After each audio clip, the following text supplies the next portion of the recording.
think let's start the session then. Hi, everyone. Good evening. Thank you so much for taking out the time from your busy schedule and your working day and joining us today. Um, we Please do excuse us. This is our first ever masterclass session that we're hosting on behalf of Max Estates, and we'd be happy to take your suggestions and any sort of feedback that you have for us. And we'd love to host many such sessions for your professional growth, personal growth, anything that you have in mind, we'd be happy to take that feedback in. Now I'm going to start on a little bit about our today's session. So we basically we came across this thought process like one of Connie's session that happened earlier, and then it came to our attention about how women in general don't have access to so much in terms of information regarding financial wellness and the investing and how to grow your money, right?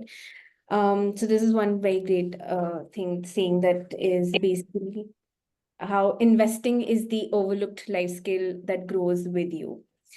So I'm now going to introduce Connie and Rahul here. They are from Valtrust Capital. Sorry, Connie, also Kanchka started this initiative, EmpaHer from Valtrust, in order to help and let women make choices that are informed, to embrace their financial vulnerability, to encourage emotional and physical well-being. She's based out of UAE and has 20 years of experience in sales partnerships and training of channel and distribution. She's also worked with Microsoft and Lenovo.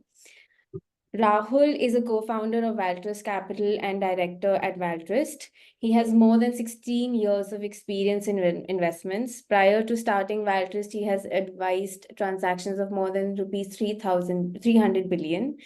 His investment experience includes investment in listed and pre-IPO companies, early stage and special situations. He is a BSc in Industrial Management from Purdue University, Indiana, USA, and MBA from INSEAD, France.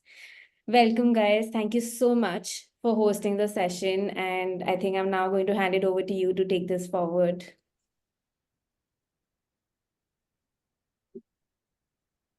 Hi, everyone. I think we're going to start with Rahul opening the session. Rahul, like Gagan said, is the co-founder at Valtrust. And without Rahul, I wouldn't be, and I'm the other co-founder at Valtrust. I don't think we would have had an EmpaHer initiative. So we'll start with Rahul, and then at some point I'll join you guys with the presentation. So, thanks, Connie, and, thanks for those nice words.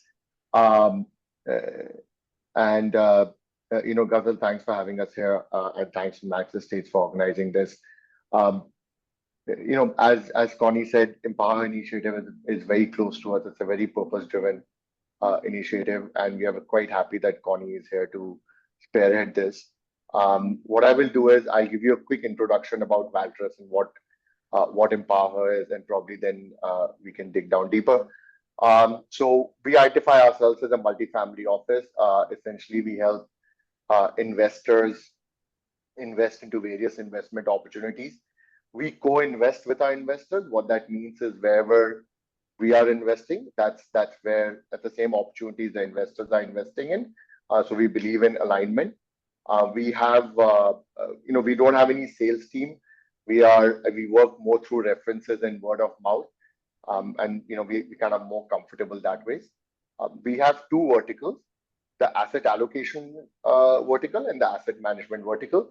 The asset allocation vertical is what we'll be focusing on more in today's session, where we will kind of tell you how we think about how to invest, where to invest, and how to benchmark your investments, right? And the asset management business essentially is more towards a fund that we run in India, and we also advise a fund outside of India, right?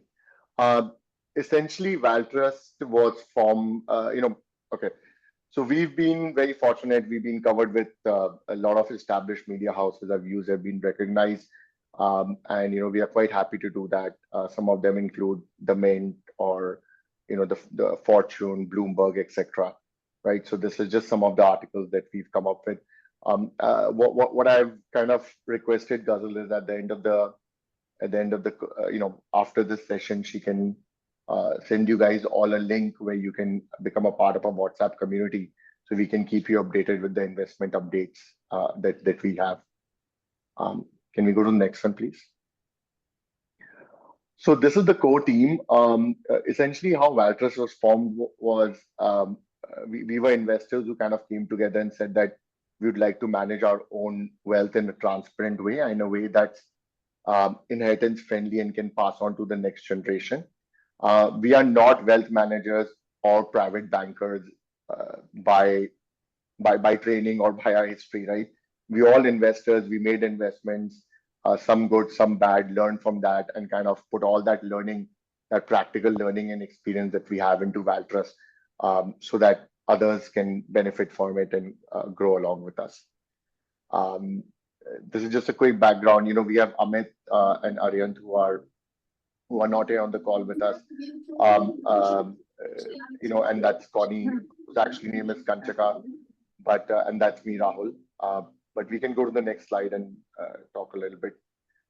So, you know, before anything that we do, I think the question is why EmpaHer, right? Why did we think about this? Why is this close to us?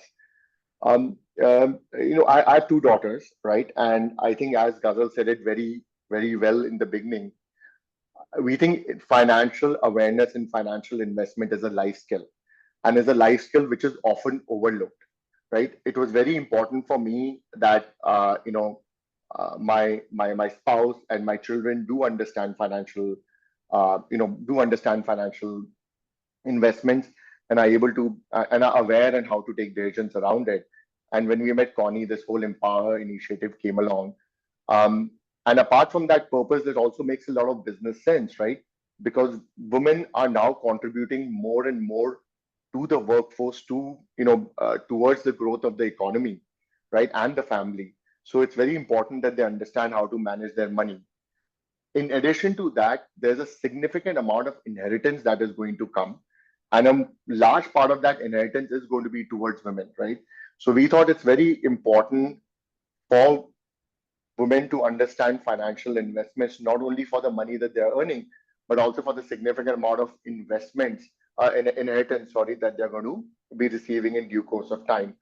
The other factor that we saw is in terms of the age, you know, and you know, unfortunately, I've kind of seen a few examples where, you know, if the husband has passed away and the average age of men is lower in India compared to women, the woman does not have the financial knowledge or awareness, and more often than not, they're kind of taken advantage of, right? And that's the time where you actually want to enjoy the financial, you know, reward you earned throughout your life. So these are some of the factors that we said that we should really do something about, and hence we launched EmpaHer. Next slide.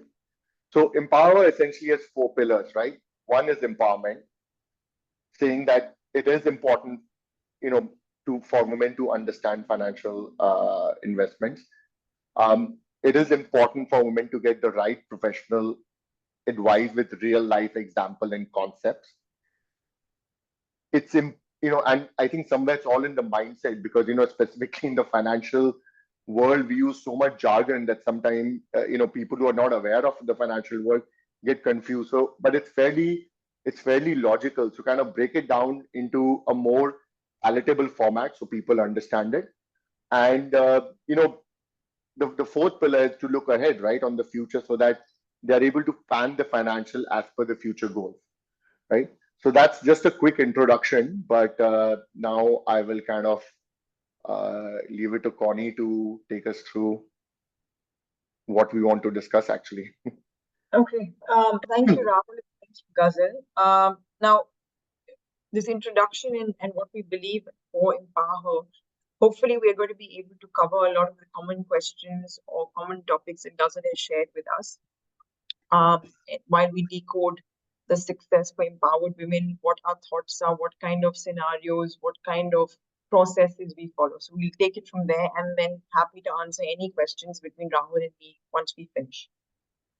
So I think that one of the key things with investments is, and to plan your future, is to do goal-based investing, right? Because without a clear path and a goal to achieve, I think we're pretty lost. right? So one has to know that if I'm working, not working, how many years am I working for? What are the finances that are available to me?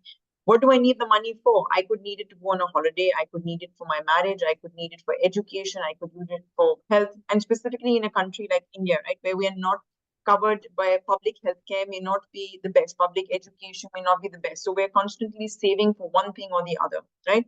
So that clearly defines at least 4 or 5 important topics in terms of what I would really need the finances for.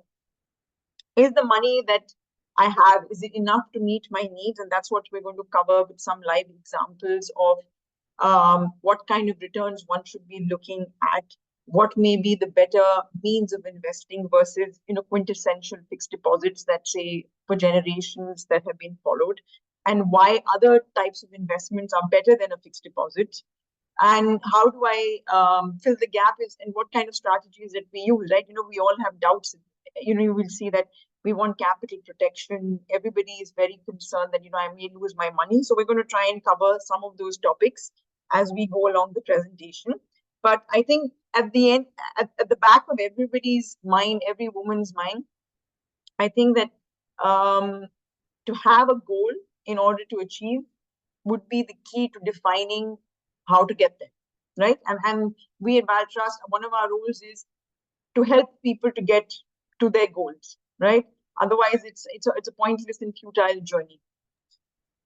So one of the first scenarios we're going to speak about is a SIP. I'm sure that there's a bunch of you that probably make small investments or have absolutely no idea of investments or have some access to what your parents do or may not be the case at all. So we're going to try and cover everything that we can, right?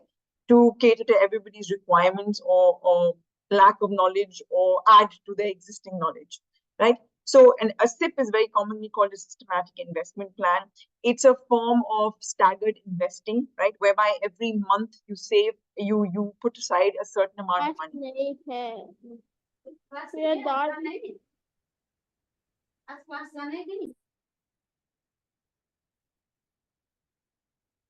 Can I speak? Yeah. Okay.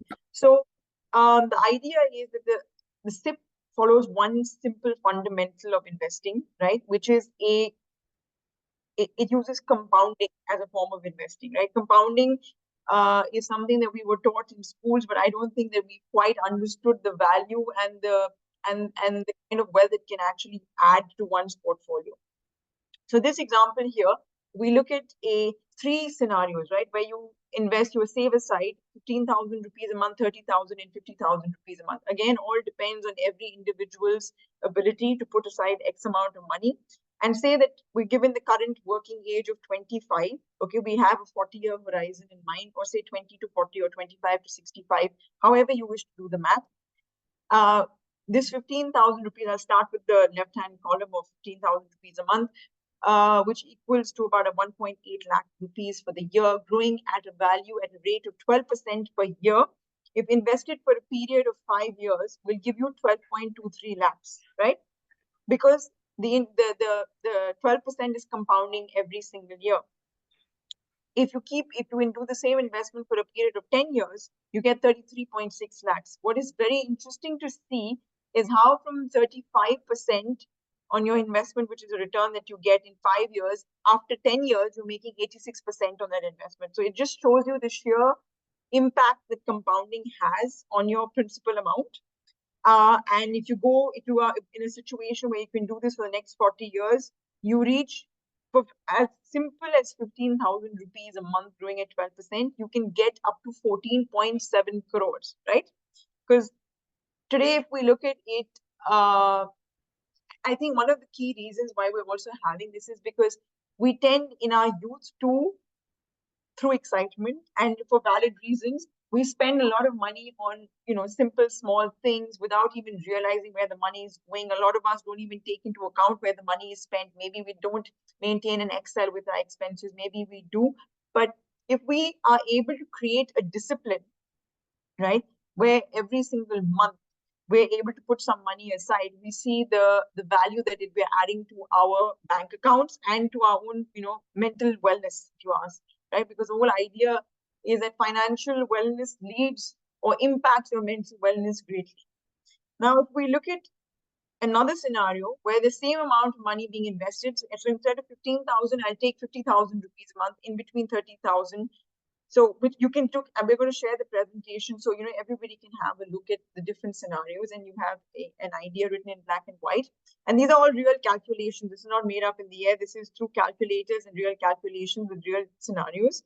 So, if you have 50,000 rupees a month growing at a rate of 15% a year, at the end of 5 years, you have 43 lakhs, and at the end of 40 years, you have 115 crores. Yeah. I mean, it sounds like a huge, huge number, and it is a big number, except for it's something that you're like, oh my God, really? Could I actually have this kind of money in 40 years from now if I was so disciplined? The answer is yes, we could, right? So now, how do we get to these magic numbers is what we're going to go through. And just to, let you know, simple stuff like SIPs are like done on a monthly basis. They're pretty flexible as an investment concept. And, you can stop a SIP whenever you like, whenever you need the money. So there's no hard and fast rule. It's just that if you leave it in for longer, the returns are far greater. Now, based on the scenarios 1 and 2, sorry, Rahul. Yeah, sorry,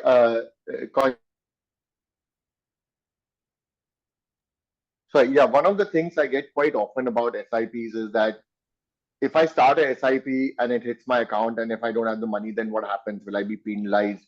What's going to happen? Am I going to get some kind of penalty, etc.? And I just want to say that if you start a SIP and the SIP is, say, a monthly SIP on the 5th of every month, and the SIP goes to your bank account to get redeemed, and you don't have the money, nothing is going to happen. The SIP is not going to get cancelled. It is again going to try it the next month. Till the time we don't cancel the SIP, it will again try it the next month. So a lot of people are scared of SIPs because they say, okay, what will happen if it hits my account and I don't have the balance? Nothing's going to happen.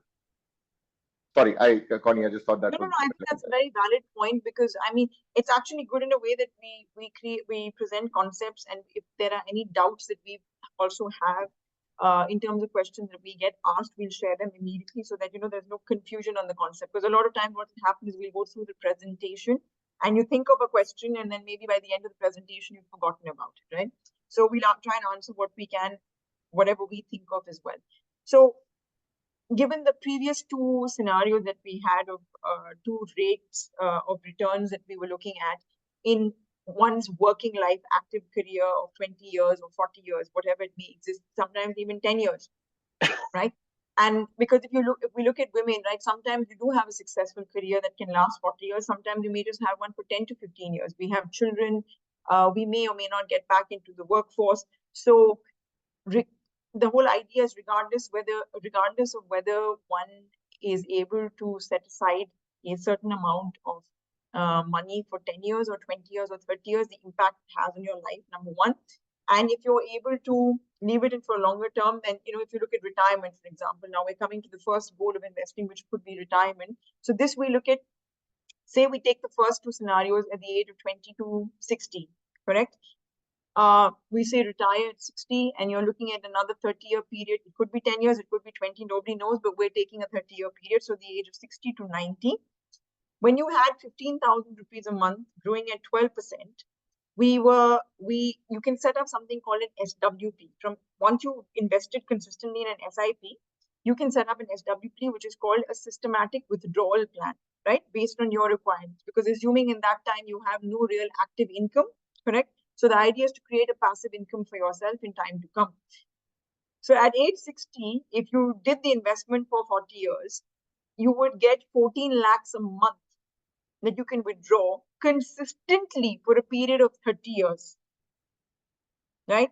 Which would still leave you with the amount of 2 crores at the end. So I'd imagine at age 90, right, you have taken this money out, and this is all calculations bearing in mind inflation, right? So your money that you've invested today needs to have value in 40 years from now.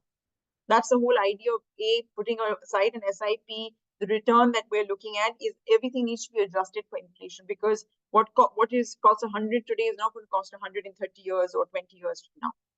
So this is a simple concept planning for your retirement or for the future. And yet again, just to note that at any point in time, the money can be withdrawn. Am I right, Rahul? Please correct me if I'm right. Yes. Yeah. It depends on the product, but generally in mutual funds, you are able to do that with ease. With ease, yeah. Now we look at what I've been talking about in terms of inflation and the value of money. We're all, I think, well aware that inflation is growing at an average rate of between 4 and 6% a year, right? And it's something that's never going to change.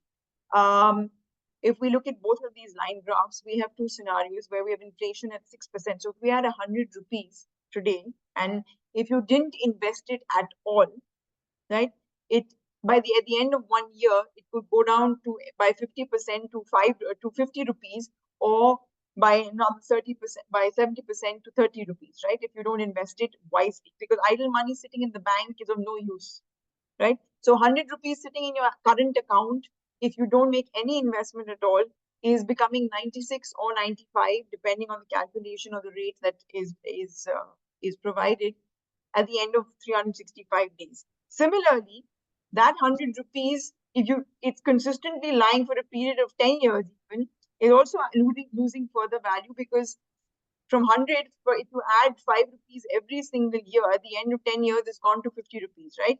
And what you could buy for 100 rupees in today's context will probably be 150 rupees in 10 years from now versus 50 rupees. So you've actually lost out at both ends. It's a simple depreciation and inflation concept, and that that the cost of goods and services is going to constantly be going up.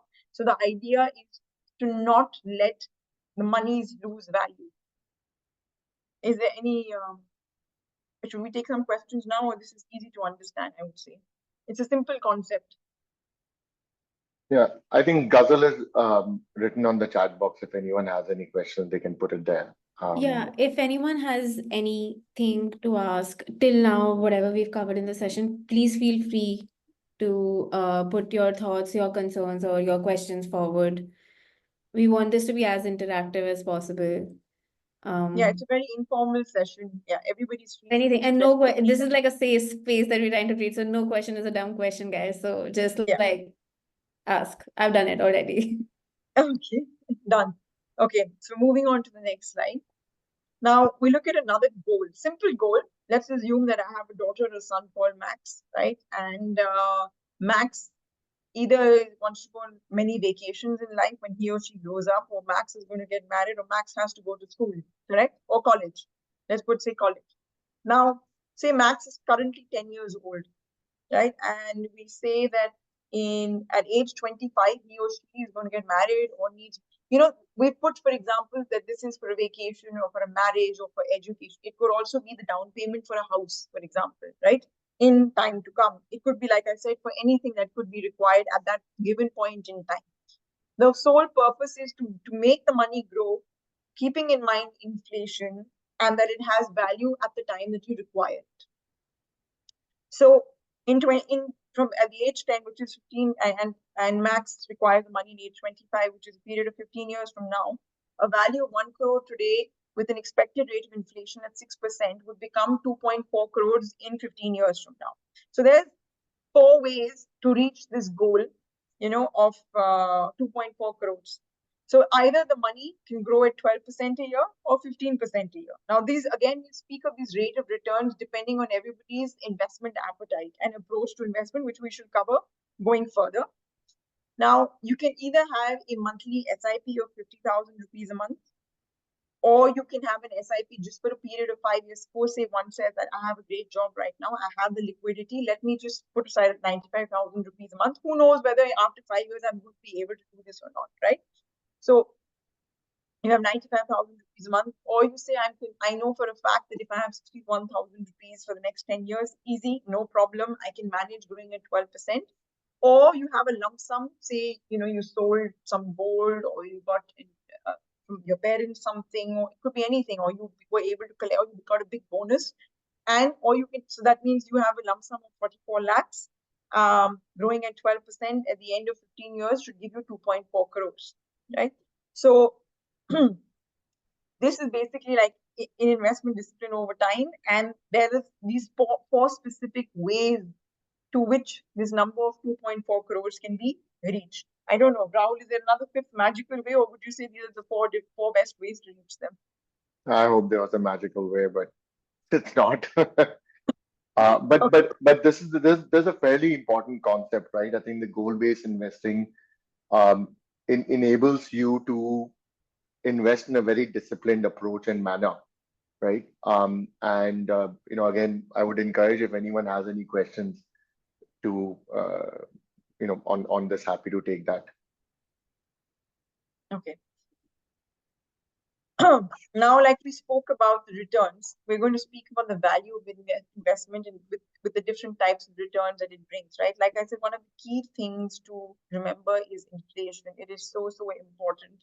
And I think going forward, one of the slides Rahul is going to cover this is that quintessentially fixed deposits, right, have been perceived, they are a safe, very conservative form of investment.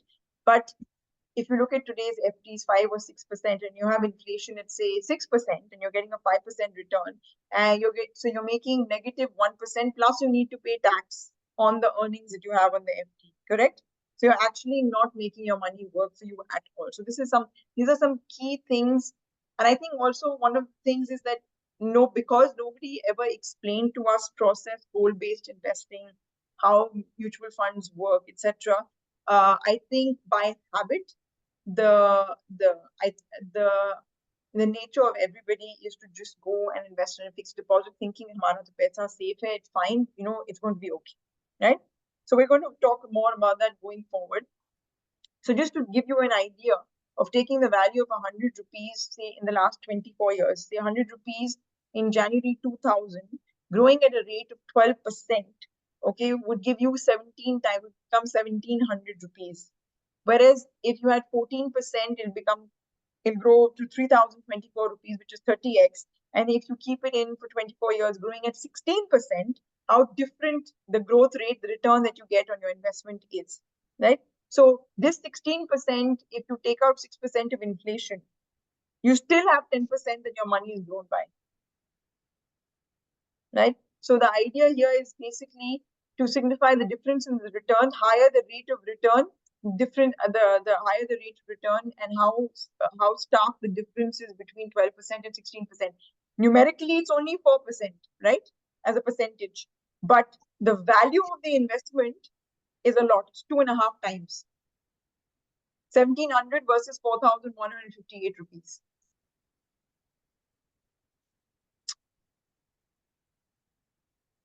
So how do we achieve these magical numbers at Valtrust, or as you as investors should look at, is that everyone works really hard to earn their money.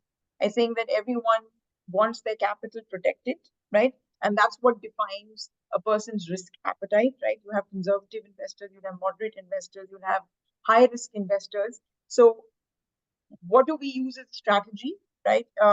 Is that so you have debt investments, which would be like, equity savings, arbitrage, fixed deposits, etc. And you have the equity investments, which are in the public markets, right? Like the stock market, etc. So what do we do at Valtrust? Simple. If you say I have 100 rupees and I'm going to use a more conservative approach, putting it into a debt product and giving me 7% a year, we will take the 7%, i.e. that we take the earnings of 7%, the 7 that you make on the 100, we take that, we reinvest that into equity. So your capital of 100 is always protected, correct? So if you have a blended portfolio, that blended meaning you have X amount in equity and X amount in debt, and your debt is giving you 7%, right? And your equity gives you 16%, the average of the two should give you 10% a year, correct? So just to let you know, your capital is protected. In 10 years, it's grown to 249 rupees. But it's a very process-oriented, methodical way of investing money. It's nobody's taking the 100 rupees and putting all the 100. The 100 is lying there in debt for a year. The earnings from the debt are being put into equities. Yeah, just to clarify how it's very simple concept, because I don't think anybody breaks down to explain how it should. I mean, this is how we believe it should be done because it's worked for us, and it works for our investors that are investing with us. And this is a short way of saying that at least your capital is protected, right? So there's I mean, while there is a little bit of risk in the equity side, there's still the risk is mitigated. So the initial investment amount is always protected. The other part, like we spoke about, how is the risk appetite of people. You have a conservative risk person. We always do a risk profiling of a client, or we ask people, how do you want, what is your risk appetite? And risk appetite is not just is dependent not only on how much money you have, it's also dependent on your age. At age 70, you're not interested in taking risk. You're like, I just want my money to grow, so I'll take a conservative approach. I'll use strategy one, which is I'll take 50% into debt, 50% into equity, give me a safe 12%. Even if I take out 4 to 5% of inflation, my money is still growing between 7 and 8%. Right? When you're younger, while you have a robust job and a career, etc., you could say that, I have X amount that I want to put into debt and maybe 75% into equity, and if you look at strategy two as an option over here, where 25% is in debt and 75% is in equity, which is showing you it's pretty high risk because you put a fair amount of your money into equity. At least you have time to cover it, correct? So again, like I said, the investment, the approach completely depends on the person, the funds available, and the mindset of a person. And this is a very, very individual approach, a lot of times based on the goals that one has. And sometimes you can say that, I have X amount of money, I made so much money, this much money I can put at high risk. And even if I lose it, it doesn't make me a difference. So please go ahead and do it. So this is the way I think one should probably look at how to bifurcate one's portfolio when one starts. And I think that helps you to keep growing. And like I said, investment, one of the things that I learned in Valtrust from Rahul and Amit Narian is that investment, there's no shortcut to investing, right? If you want to become a seasoned investor, it's something that you need to, also you don't have to drive yourself crazy and look at your portfolio 20 times a day. I do that sometimes, right? Just to let you know. And you become anxious because you put your money in, etc. But you give it some time and it grows, right? And if we look at the style of investing that we spoke in the previous slide, where your capital is protected and you leave it into debt for a year, you always know that your capital is protected because your earnings is what is being put into equity, right? So it's the risk mitigation is key. And I think a good financial advisor and investment advisor their focus has to be on mitigating one's risk. That's a key fundamental of investing. Now, just to give you an idea, at Valtrust, we have our equity model portfolios, right? At the bottom, you see the Nifty 50. And on top, you see the look-through returns that we've had. And these are actual returns that we have achieved. These are mutual funds. We've not named the funds here. We have a whole, what should I say, a cocktail of funds that we invest in, from which we create our model portfolio, which has been giving these kind of returns over the last few years. So the 1-year return is 52% and a 10-year return is 19.7%. These are the numbers that have been calculated. And you can see that we're clearly beating at Valtrust the Nifty 50 benchmark, which is 26%. So we are doing double of what Nifty 50 is doing in terms of return. Again, these are things that which funds to invest, how to invest. These are all things we do internally because we're doing the same things. But I think it's important that the look-through returns one pays attention to over a horizon of time horizon of 1 to 5 years, when one makes a decision of which funds to invest, whether it's large cap or small cap or mid cap. The second model portfolio that we have is a hybrid, which is a combination of debt and equity, which sort of goes back to the example that we spoke about where there's capital protection. So our model portfolio has done a 1-year return of 31% and a 5-year return of 21%. I don't want to look at 10 years. 10 years is a calculation. But yeah, so we've been doing pretty decently on our annualized returns. And again, debt and equity have their own tax complications, which I think in the next slide Rahul will take you through on the debt products and the taxation on it. Yeah. So as we before we go to this one, I think there are a few questions. You know, and the first one is, what does IRR stand for, right? So IRR stands for the internal rate of return. Essentially, this is, many times when we invest in, in any kind of product or any kind of mutual fund, there are two ways to do it, right? So if there's an investment opportunity, you say, hey, I have a lakh of rupees, I'm just going to go on day one in the investment opportunity. What we typically suggest is to break that 1 lakh rupees over a period of time, right? So you would say, okay, I'll do some this week, some next week, some day after, and kind of say, hypothetically break it over 10 weeks. So 10,000 rupees every week. Now, when you calculate the return of that, the annualized return, the money that you invested in the first week has worked for longer versus the money that you invested in the second week versus the money that you invest in the third week. So the IRR kind of gives you the average return on a per annum basis, right? Now, when you're looking at a IRR, please do not look at a IRR on any investments that's short term. So for a 6 months, 8 months, 9 months, it doesn't make sense.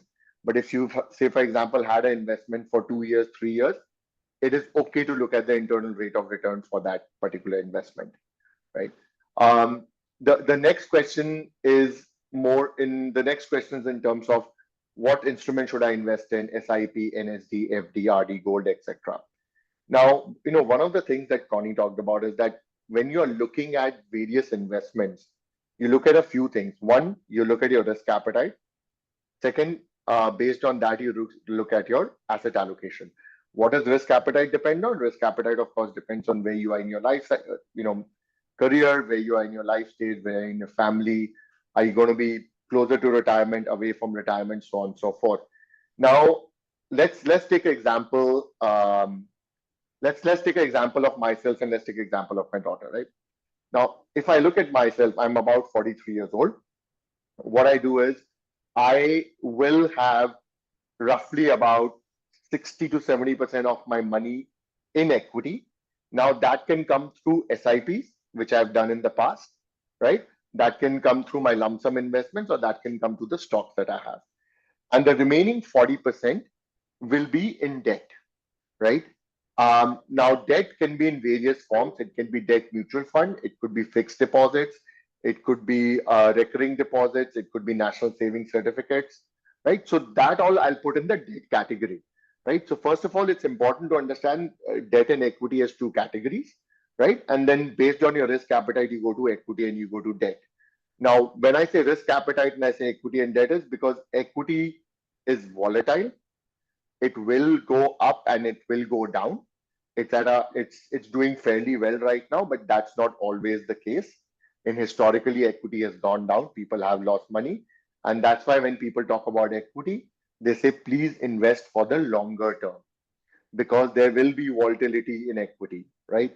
Debt, on the other hand, says that I will not give you that volatility. I will not give you that heartache or that, high probability of going negative.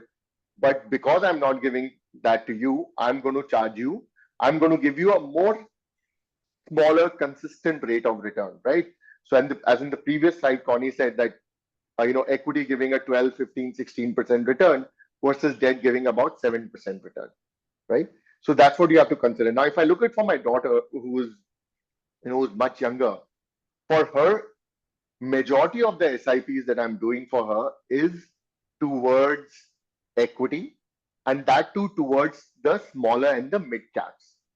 Now, the reason I do that is because risk always has two sides to it, right? One is the capital and the other thing is time. For her, I'm making investment every month. And on top of that, I've got 18 good years ahead of me, right? So I am able to take a little bit higher risk and I'm able to do that because I have time on my hand and I am making that investment regularly, right? So, the question which instrument to invest in, how to invest in, that really depends on the asset allocation. SIP, of course, is a good way to invest in it, right? Now the question comes on how to invest in debt platform, how to invest in debt, very relevant to this. So let's go to this side, right? Let's see what are debt or debt alternatives, right? Let's try to understand that. One is fixed deposit. We all aware of fixed deposits. We go to the bank and we make the fixed deposits. The others are liquid funds and debt funds. Liquid funds and debt funds are mutual funds. What they do is they pool the money to various investors, and then they invest in funds which are basically interbank funds, or government of India bonds and so on and so forth, or probably invest in corporate bonds, right? Now, a bank FD, say for example, gives you a 7% return, right? And we are essentially looking at the first column right now. It's something which you will not be able to withdraw at any point of time. There may be a pre-penalty or a penalty for you to withdraw it. It is taxed at your slab rate. So assume if your tax slab rate is 30%, you're earning a 7% on your bank FD, and you're paying a 30% tax. So you'll be at a 4.9% post-tax. Now at a 4.9% post-tax, you are not able to beat the inflation or just about meeting the inflation, right? I'm not saying FDs are bad, you shouldn't do it. I'm just saying be aware of what it gives you, and does that meet the goal and requirements that you have, right? The other two, which I'll kind of put together, are liquid funds and debt funds. Liquid funds are relatively safer funds. They are mutual funds, which are categorized as liquid funds, overnight funds. They are safer. You can enter and exit at any point of time. As of now, they are also. Sorry, yes, Connie, were you saying something? No. Okay, sorry. So liquid funds would give you 7%. Again, these are taxed at your slab rate. So if you do a 30%, it's 4.9% post-tax. The advantage in this is that there is no lock-in. You can withdraw it at any point of time without any penal interest, right? You invest it today, after 45 days, you say, listen, I need the money, you kind of take it out again, right? Debt funds give you a little higher rate because here you're probably investing in corporates, right? So for example, there's a mutual fund, they will pool the money from all the investors and say, and go to Reliance and say, listen, can I buy NCDs of, or NCDs of Reliance, right? Which as an individual investor will find it difficult to do because Reliance will need larger ticket sizes. Again, this is taxed at your slab rate. So you'll be taxed, assuming 30% at 7.4 return, you're going to get a 5.18. So given this, if someone says, I still want to be conservative, right? I really don't want to go the equity way. I want to take some time. There are two other alternatives out there in the market, which are called the arbitrage fund and equity saving funds. Arbitrage fund, equity saving funds, again, are mutual funds. What an arbitrage fund essentially does is it looks for arbitrage in the market. It says that Reliance is trading at 3,200 rupees on NSE and is trading at 3,205 rupees on the BSE, right? So I'm going to sell it on the BSE and I'm going to buy it on the NSE and make that 5 rupees, right? So essentially looking at small returns, looking at small arbitrages in the market, which are available because it's arbitrage and the entire market knows it, the return here are again around 7% as of now. But the beauty is that it does not get taxed on your slab rate, right? It gets taxed on the capital gain rate, equity capital gain rate. Now, what is the equity capital gain rate? Equity capital gain says that if you make any gain on an equity investment in less than a year, you will pay 15% on the gains made. Irrespective of your slab rate, you could pay no tax or you could pay the highest slab. You will pay that capital gain tax of 15% if you sell it within the year. If you sell the investment after a year, you are going to pay 10% on the gains made on that particular investment, right? So in case of arbitrage fund, let's assume you bought the arbitrage fund, it gave you a 7% and you sold it after a year, you will be charged 10% of 7%, which is 70 bips, and you will come at the 6.3% post-tax, right? I wouldn't say that the risk here is low. I think there's some risk, but it's a risk if you try to understand and try to get comfortable with. It's you would be able to take it. If I say that I can take a little bit more risk, then I come to equity savings, right? What equity savings does is it has about 15 to 25% exposure into equity. It has 35 to 50% exposure into arbitrage and 35% into debt. Essentially, the promise that an equity fund holds is says, I will give you a return equivalent to debt or tad bit better than debt. But where I'm going to score better is I'm going to give you an equity taxation. What that means is that if I make an 8% gain on my equity savings and I sell it after a year, I'm only going to give 80.80% as tax and get my post-tax return at 7.2%, right? So these are just more innovative ways and tax management instruments available in the market that one can look at. A lot of the people kind of know about the bank FD. A few of them know about the liquid fund debt funds, but arbitrage and equity savings are fairly interesting instruments that one can work with. In terms of are there any platforms available to invest in debt there, I would suggest if you're investing in debt, either you do a FD with a recognized, reputable, strong bank, or mutual funds may be a better way. The reason I say this is that once you invest in a mutual fund, in a debt mutual fund, you become part of a diversified pool of investments, right? Each, if you invest in a liquid fund, they would have further invested into 100 other funds, right? That's their job. Now, versus you giving a loan to one particular company, right? Then if the company goes wrong, you have a problem. But if you are in a pool of diversified debt bonds or NCDs, then your risk reduces because if one of them doesn't perform well, it's only 1 out of 100 that doesn't perform well, and you'd be impacted lesser. So my suggestion would be, if you're starting to do this, look at debt. Essentially, why you're doing debt, right? You're doing debt for safety. So if you're doing it for safety, it's better to look at diversification rather than saying, I am going to give it to one person and I'm going to charge a very high rate of interest, right? I think that kind of defeats the purpose through which you want to do debt. What factors should investor Sorry, I've gone to the questions. I hope that's okay, Ghazal and Connie, because this is pretty much towards the end of our presentation. Yeah. What factors should investor consider when selecting mutual funds for their SIPs to ensure alignment with their financial goals and risk appetite? I think that's an excellent question. Um, uh, when you look at a mutual fund, I think first thing you kind of you kind of want to see the returns, right? The returns that the fund is making. Now, as we discussed, there are always two sides to things. One is return, the second one is risk. So once you have looked at the return for a mutual fund, then kind of move to the risk. How do you analyze a risk for a mutual fund? There are two concepts which are very interesting, which are drawdown and recovery.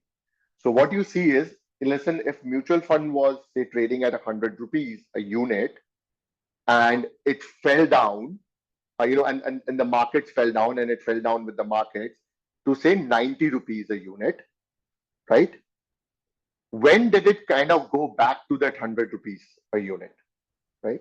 So if the markets at that point of time fell 70 and your mutual fund fell from 100 to 90, that's a good thing. You've fallen less than the market, right? That's something that you want to analyze in the mutual fund. Second, when the mutual fund recovered to 90 to 100 and the market recovered from 70 to 100, maybe the market recovered in 200 days, but your mutual fund took only 100 days to recover. Again, that's a good thing. So what you're trying to see here is that when I invest in a mutual fund from a risk perspective, I fall less than the market and I recover faster than the market, right? And on the return side, what you have to see is that is the mutual fund at least beating the benchmarks? Okay. So if I come to benchmark, mutual funds essentially, while there are many categories, let's break it into three broad categories. There's a large cap, there's a mid cap, and there's a small cap, right? So a large cap is essentially, Connie, if you go to the slide, 2 slides ahead of this. Yeah. So the large cap is essentially the top 100 companies in India. Those are the large caps, right? So that means when you invest in a mutual fund of large cap, they're only investing in those 100 companies. They are larger companies, less volatile, and you would want this should at least beat the Nifty 50 benchmark, right? Then when you look at the next 100 to 150 companies, they come in the mid cap category. So you take more risk, but you are willing. Why you're taking more risk? Because you want more return out of it. And then the third is the small cap category, where you say, listen, all the other ones are small cap companies. Here you're taking significantly more risk and you want significantly more returns, right? So you develop a basket of these, right? And then there's a category called flexi cap fund, which is I'll do some large, some mid, some small, right? So essentially, when you're looking at mutual fund, look at the risk, look at the return, look at the allocation you want to do between the large, mid, and small, or choose a flexi cap funds. The other categories of mutual fund like multi-asset, etc. But we could kind of go over that later. What is P2P lending as an investment option? Um, I I personally don't like P2P lending as an investment option because I don't know the person, but people have done it. They've done it successfully. At Valtrust, we don't like P2P because we think debt is something that you do for safety, and if you do something for safety, then it should be at a diversified pool, which I've said before. But if you really want to do P2P, please keep it at a smaller size so that in case something goes wrong in it, you are able to digest that particular loss, right? And comes back to my point of asset allocation. Positioning, sizing of investments is very important. Where do you start learning about mutual funds as a beginner? Connie, you want to go to the last slide because we kind of give some, yeah, the one after this, please. Yeah. So there are various information sources, right? One of the most used one is value research. You guys can go to this website. There are all the mutual funds are there. You can look at them. The returns are there. Their AUM is there. The portfolio is there. How they perform historically. How they perform historically with my benchmark. All of that information is there in a very easy, palatable format. Value research is a fairly good site, and you can go and use them. It is highly recommended uh, to read the personal finance section in the Mint newspaper. I'm not promoting Mint out here in any way, but I have found it fairly, a lot of the people who've been associated with us have found it fairly useful. And lastly, if you have any questions without any kind of hesitation, please shoot it out to EmpaHer@valtrustcapital.com. There's no obligation for you to take any of our services. We'll be happy to just do this because, as I said, this is a purpose-led initiative for us, right? And if you have questions when you go to value research on how to study it, again, drop us an email. We are happy to spend 5-10 minutes with you on the Zoom call and kind of take you through it, right? What would be a good mix in mutual fund across debt, equity, commodities, etc.? Or for someone in the mid-20s with an aggressive risk profile, how to identify sector thematic to take a bet on? Okay. So this is a nice question because it's very specific. I'm 20 something and I want to do this. Ghazal, how are we doing on time? Because I'll just keep speaking on all these questions. I think we'll just we have about 4, but we can extend it at least for another 5 minutes. I also want to kind of keep the forum open if someone wants to have any other questions. I mean, it'd be nice if you would unmute yourself and also just kind of put it out there. But I think Sure. after this question that you from Sanjana, you can take it up, and then we can ask anyone else who wants to ask, probably from the room if someone has something. Yeah. Okay. So you're in your mid-20s, you have an aggressive risk profile. What I would suggest is to go towards equity, less towards debt. And see, commodities, InvIT and REIT are fairly difficult to calculate, right? I know people invest in it, but their calculations are not that easy. So be aware when you are investing into them.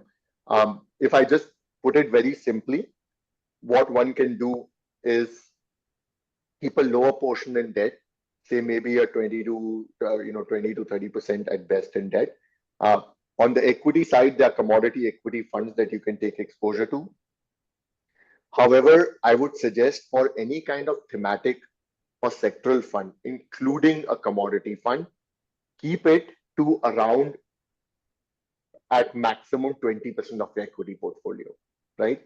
What happens typically is when do a sectoral thematic fund gets launched? When the sector and theme is at the highest, right? Because that's when there's highest interest of the investors to invest in those mutual funds. And essentially what you're doing is you kind of falling, you are investing in something which is already exceeded and gone up, right? So when you are investing in sectoral themes or thematic scheme, be aware of again keeping it at a smaller position of your portfolio. Second, please do look at how much the sector has gone up, and you still think there's juice available in that. Okay. The other thing I would like to tell about sector thematic is that there are some sectors which are which are structural, right? Which are going to grow with the economy, and then there are some sectors which are which are more tactical, which are short term. So kind of divide your structural and thematic funds from that perspective. But broadly, I would speak heavier towards equity and maybe a little bit more heavy towards flexi, large, and mid compared to debt, right? If you're 20 something and have aggressive aggressive risk taking profile. Great. That's good. Does anyone have any other questions? Please, people from the boardroom, we can unmute you.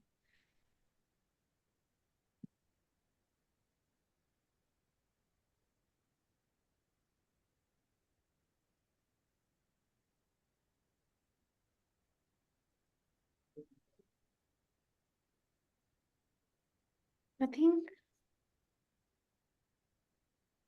Okay. For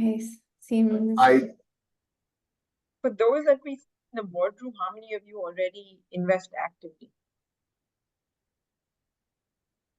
Raise your hands higher.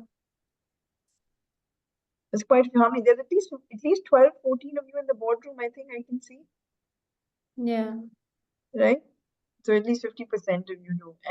And are your investments more in debt or in equity or what is the trend of investment style? I think first, mine is primarily equity. Okay. 95% of it is equity. And are you all investing through like platforms like Grow and Zerodha or you just? Mine is a mix. I have somebody invest for me, and also on the side, once in a while, I do it on Grow. So. I see. Okay. Good to know. So you have our details. Is there anything else that we can answer for you? Any more questions? Anyone else from the chat if has anything? Okay, great. Okay, so do you have anything to conclude with, Connie, or should I? I mean, we do have this study where they say that, that Warwick Business School did a study saying that women are better investors than men. They took a whole pool of 2,800 investors and found that the women definitely outperform the men. I don't like to sound sexist, and we have Rahul, who's the only man on this call. It's just that women are safer investors. Women, I think, in general, largely as a gender pool, we're more safe and prudent in our investing, and I think we're genetically defined, made like that. Men have a higher risk appetite in general. Also, sometimes they have more access to capital than we do, right? So their ability to to write off a loss is far greater than ours, right? So not to say no one is better, no one is worse. I think it's about getting the right advice and just staying at it. That's what I would say. And it's not a skill to be overseen. It's only a skill, I think, that can constantly be tweaked every single day because there's so much information and so much knowledge. Every time we do a class or we do a session, I'll be honest, I'm always learning things because there's so many. Everybody has different questions. We all have different minds and different requirements. So there's so much that's thrown. I mean, we speak, of course, based on examples and things like that. But then there's nothing like speaking to an audience, gathering information from them, understand their thought process, and then get those questions answered because I think it helps each one of us. I think sharing information is key in this, you know. I completely agree. I also Sorry, we gonna will we be Rahul, oh sorry. sorry. So just last few sentences. I think investment is a very personal choice. It's very dependent on individual circumstances and families and where you are. It's not a one size fit all, and it's absolutely okay to start small, play it safe, and kind of increase it as you become more and more comfortable. Um, and as I said, if you have any questions, please do reach out to us. We are happy to kind of answer that. But please do not have what they call FOMO in investment. There's nothing like that. People have made money in the past, people have made money in the present, and people will make money in the future. But go as per your pace. Don't be pressurized by anything, and take your time. Great. I think that's a good end and conclusion to the session. Thank you so much, Connie and Rahul, for your time. And thank you, everyone else who also took out the time from their day and joined the session. We would love your feedback since this was the first one of the many, hopefully. And we'd love your feedback on this session and how you would like us to proceed further. We'd be happy to take this and may probably even make it a series. Happy to brainstorm with everyone since it's a community. Um, yeah, please feel free to shoot out an email to Valtrust if you have any questions regarding your investments. Please feel free to shoot out an email to Pulse regarding any ideas or what you want us to cover next. Yeah, that's it. Thank you so much. I so guess. thank you for Uh, giving us the opportunity. Thank you, thank everyone. Thank you so much, Ghazal and you. Max. Yeah, Thanks. thank you. Bye. Thanks. Bye-bye. Bye.